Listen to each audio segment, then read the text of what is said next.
Halo semuanya, perkenalkan aku Novi. Aku bagian dari peneliti kunang-kunang atau kami biasa menyebut kami sendiri sebagai Fireflies Biologist Team. Nah, di sini aku akan menceritakan sedikit apa sih tentang kunang-kunang dan berapa lama sih life cycle dari kunang-kunang itu sendiri. Mungkin teman-teman taunya itu kunang-kunang cuma sebatas serangga yang punya cahaya gitu. Tapi ternyata banyak cerita yang menarik dari kunang-kunang itu sendiri. Teman-teman pasti pernah melihat kunang-kunang ya, atau mungkin ada yang belum pernah melihat kunang-kunang. Nah, di proyek kami ini, teman-teman kalau misalnya mau berkunjung ke proyek kami, teman-teman akan melihat kunang-kunang, bukan hanya inseknya, serangganya, fase yang biasa teman-teman lihat, tapi seluruh life cycle-nya. Nah, aku mau nge-spill sedikit apa sih yang ada di laboratorium kami dengan narasiku ini.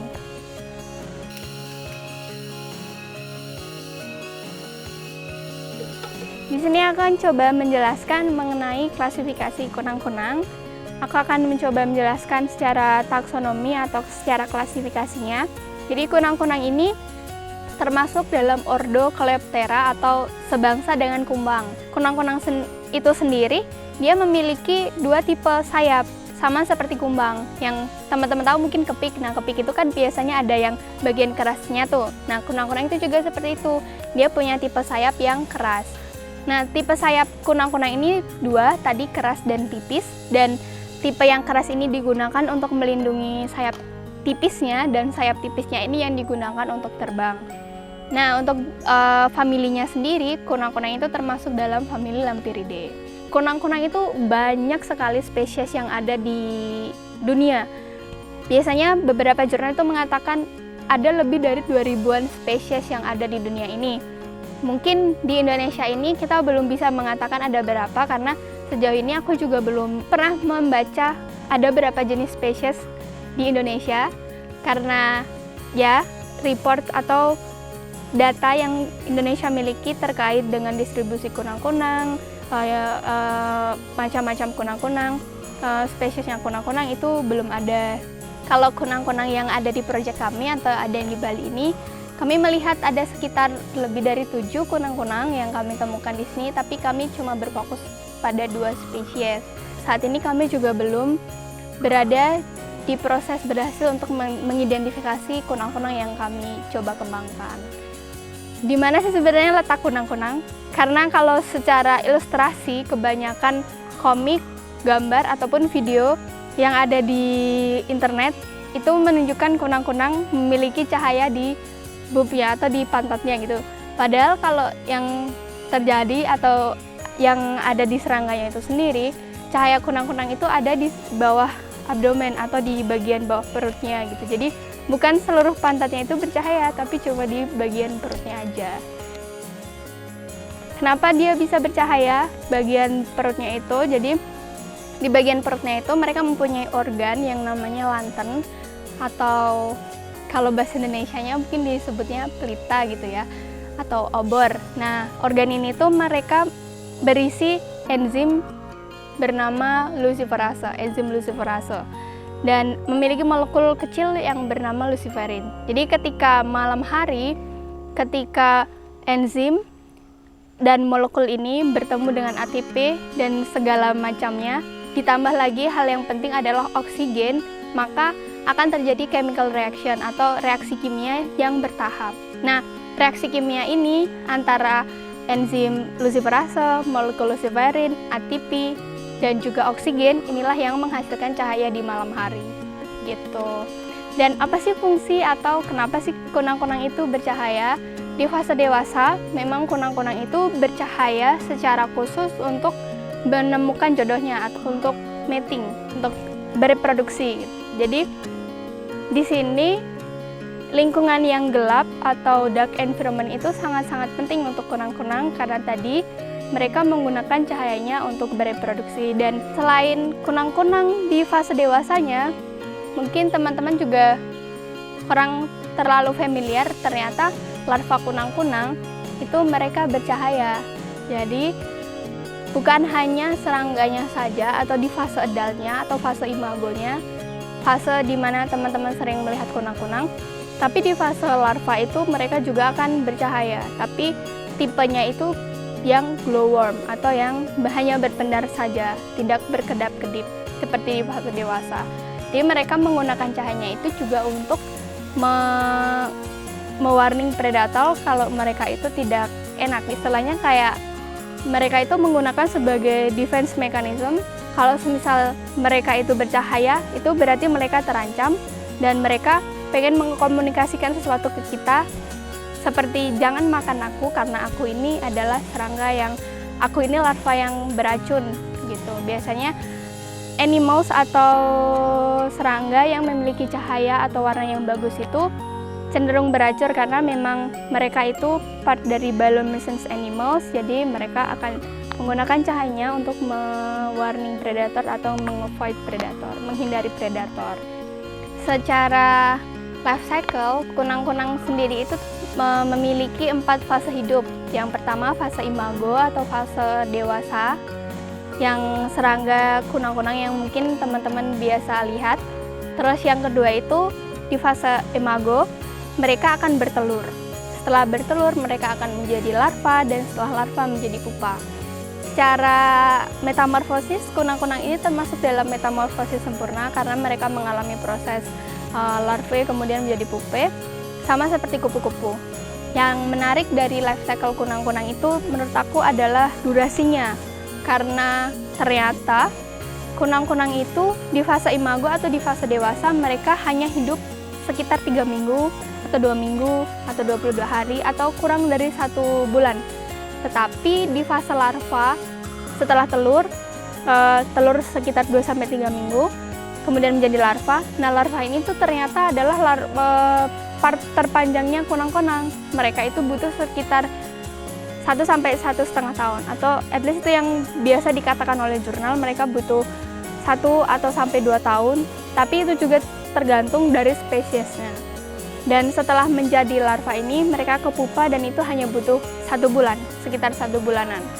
Jadi ternyata fase yang biasa kita nikmati atau fase kunang-kunang yang biasa kita lihat itu adalah cuma bagian singkat dari hidup kunang-kunang.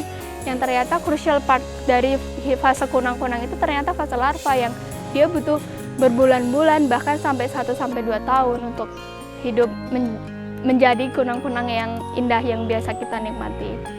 Di fase dewasa tadi, mereka akan menggunakan fokus hidupnya untuk mencari pasangannya, bereproduksi, memperbanyak keturunannya. Itulah kenapa tadi kunang-kunang yang dewasa itu hidupnya sangat singkat. Dan yang menarik lagi di fase dewasa itu, kunang-kunang sudah tidak makan ataupun tidak minum.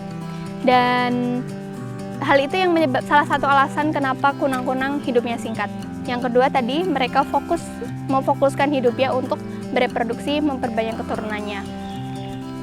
Itu juga menjadi alasan kenapa di fase dewasa cahaya kunang-kunang itu cenderung lebih menarik. Mereka bisa berkedap-kedip, terlihat lebih menarik daripada cahaya di fase larva, karena memang fase adult ini digunakan cahayanya itu untuk menarik lawan jenisnya gitu. Jadi mereka memang fokus untuk bereproduksi. Dan yang aku tekankan tadi, kenapa dark environment atau lingkungan yang gelap itu sangat penting, karena dark environment itu digunakan kunang-kunang untuk mengetahui cahaya satu sama lain gitu. Dan kunang-kunang di fase dewasa hanya ingin bereproduksi atau hanya ingin kawin, mating dengan sesama spesiesnya. Dan setiap spesies itu punya ciri khas cahayanya, warna cahaya yang berbeda, frekuensi atau berapa kali dia flashing, blinking itu juga berbeda-beda. Jadi dark environment itu sangat penting untuk kunang-kunang bisa melihat cahaya satu sama lain dari spesies ya gitu. Itu di fase dewasa. Dan menarik juga kalau kita nanti teman-teman datang ke proyek kami, nanti teman-teman bisa ngelihat dan bisa ngidentifikasi mana sih kunang-kunang cewek dan mana sih kunang-kunang yang cowok.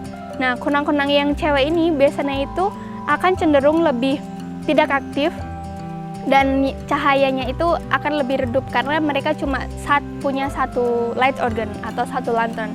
Tapi kunang-kunang yang cowok dia itu rata-rata punya 2 light organ. Jadi ketika malam hari kunang-kunang yang cowok itu akan lebih terang.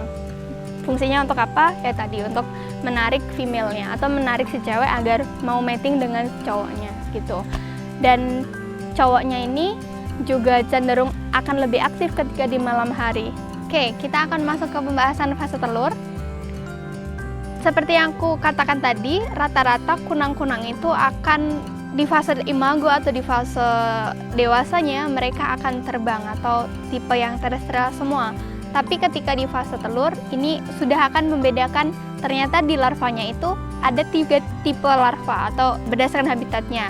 Ada semi-aquatic larvae, aquatic larvae, dan terrestrial larvae. Nah, sejak telur ini nanti akan membedakan larva ini akan menjadi apa.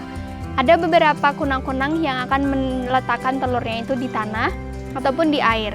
Untuk yang di tanah itu yang terrestrial larvae, sementara yang di air itu yang aquatic dan semi-aquatic larvae.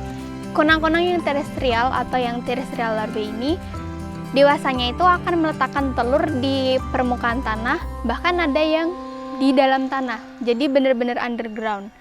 Atau juga akan meletakkan telur-telurnya itu di lumut atau di substrat-substrat yang biasanya itu moist atau humid gitu. Nah, tipe yang aquatic atau yang semi-aquatic itu akan meletakkan telurnya itu di sesuatu yang ada di air. Ada tipe kunang-kunang yang kami amati itu meletakkan telurnya di dalam air dan nanti telurnya itu akan mengambang dan larvanya itu akan hidup di dalam air. Nah, ada juga kunang-kunang yang meletakkan telurnya itu di tanaman akuatik atau tanaman yang hidup di air. Biasanya kalau di daerah Bali atau di Percekam itu biasanya kunang-kunang akan meletakkan telurnya itu di kapu-kapu. Ada juga yang di kayak anggang-anggang gitu. Mereka akan butuh sekitar 2-3 minggu untuk menetas, dan beberapa jurnal itu sebenarnya mengatakan bahwa di fase telur itu kunang-kunang sebenarnya sudah bisa bercahaya. Tapi cahayanya itu sangat-sangat redup. Telur kunang-kunang itu adalah telur yang tipe cangkangnya itu transparan. Karena ketika mereka akan bertelur, telur yang masih muda itu warnanya yellow pale atau kuning pucat. Tapi lama-kelamaan kita akan bisa melihat embrio di dalamnya.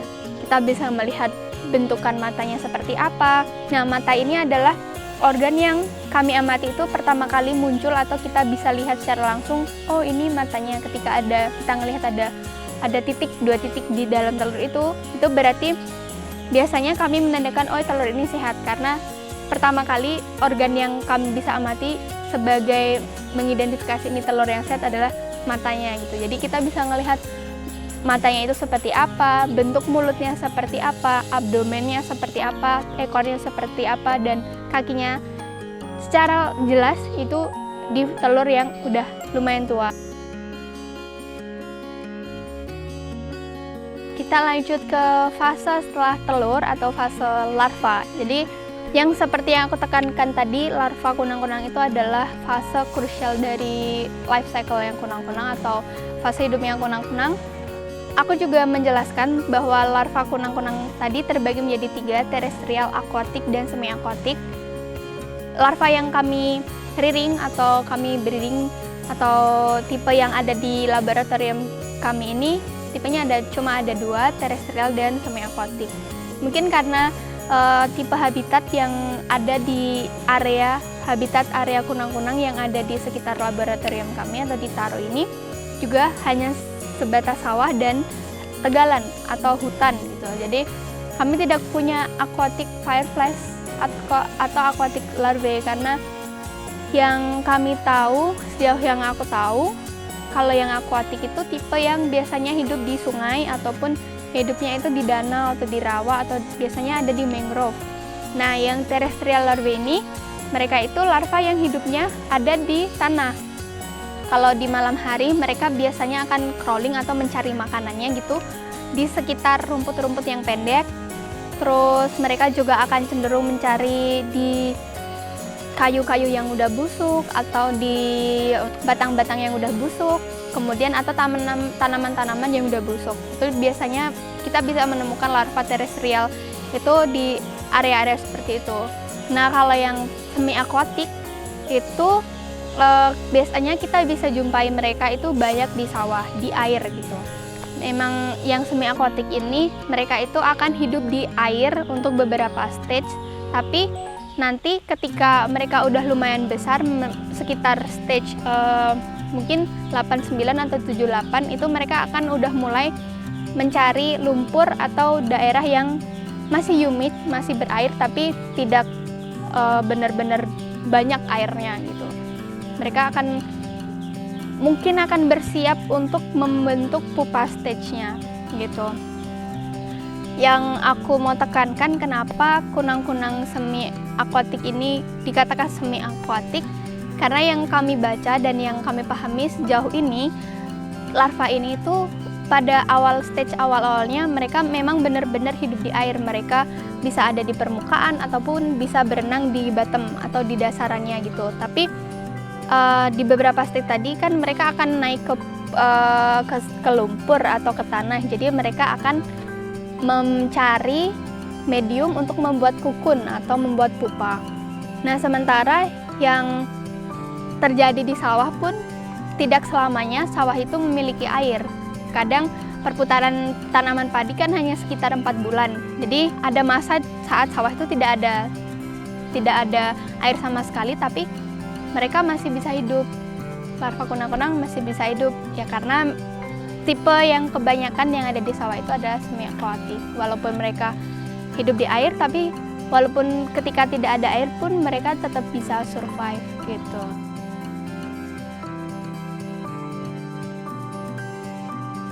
Oke, setelah kita mempelajari 3 fase kunang-kunang, dari imago, telur, kemudian larva, kita akan membahas fase terakhir kunang-kunang, yaitu fase pupa atau fase membentuk kepompong.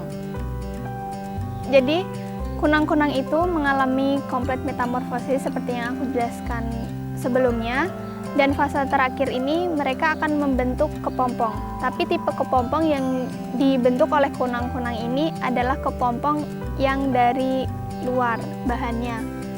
Bedanya itu mungkin teman-teman tahu kalau misal kepompong kupu-kupu itu sebenarnya kan kristalin, karena mereka itu menggunakan bahan dari dalam diri mereka kemudian membentuk struktur kepompong. Sementara kalau larva kunang-kunang itu mereka akan membentuk kepompong dengan menggunakan bahan dari luar mereka seperti tanah, ataupun biasanya tanah kemudian serbuk-serbuk kayu, atau biasanya aku juga pernah menjumpai kepompong yang terbuat dari daun-daun kering.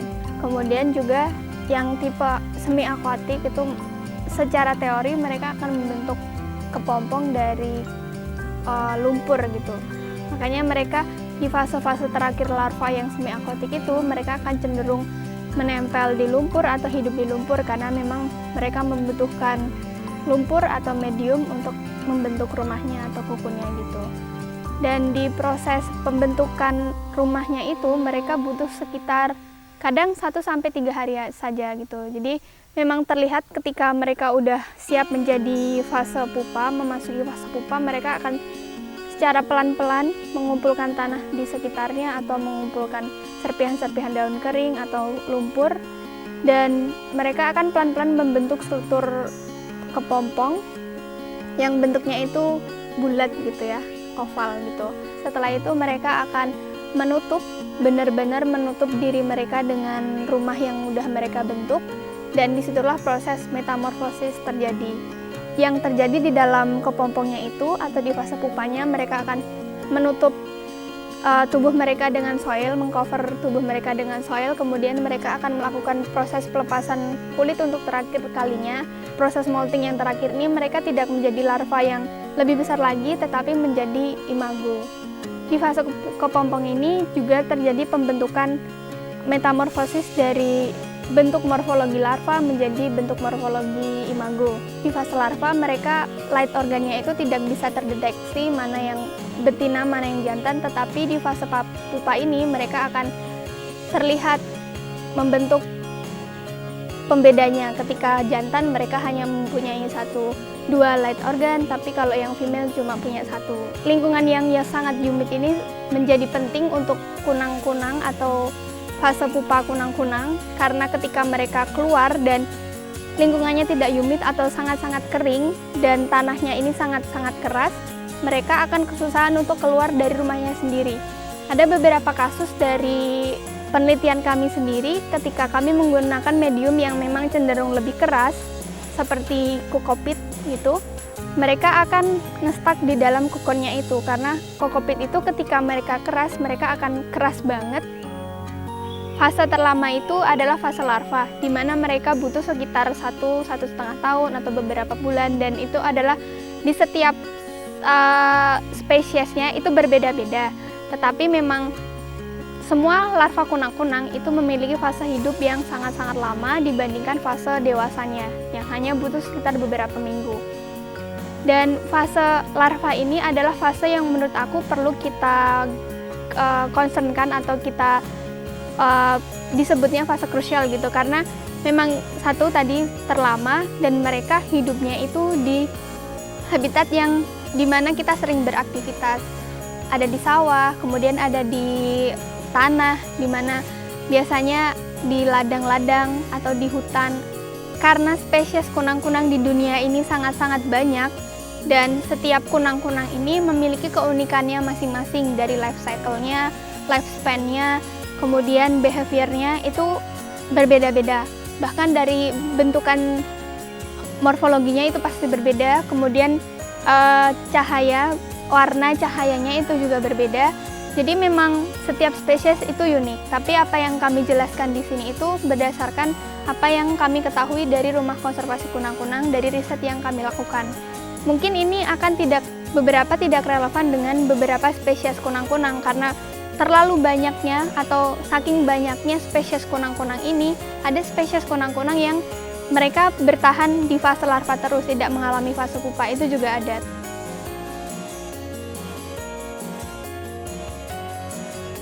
Harapannya dengan penjelasan yang aku sampaikan dan teman-teman lain sampaikan, kita juga semakin lebih aware untuk menjaga lingkungan, untuk lebih berkontribusi dengan lingkungan, dan mengetahui fakta bahwa kunang-kunang itu sangat rentan, mereka membutuhkan lingkungan yang sehat.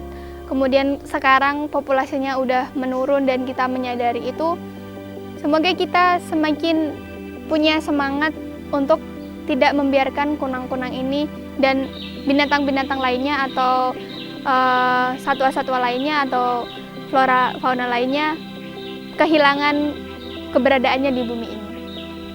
Poinnya itu, semoga kita semakin berani dan mau mengambil aksi untuk menjaga lingkungan kita. Nah, kalau teman-teman tertarik dan pengen mengetahui secara langsung, secara real bentukan dari setiap stage kunang-kunang itu sendiri, teman-teman bisa nih datang ke Laboratorium Rumah Konservasi Kunang-Kunang atau Laboratorium Project Bring Back the Light ini di Tegal Dukuh, tepatnya di Desa Taro, Tegalalang, Gianyar, Bali. Oke teman-teman, sampai jumpa. Dadah.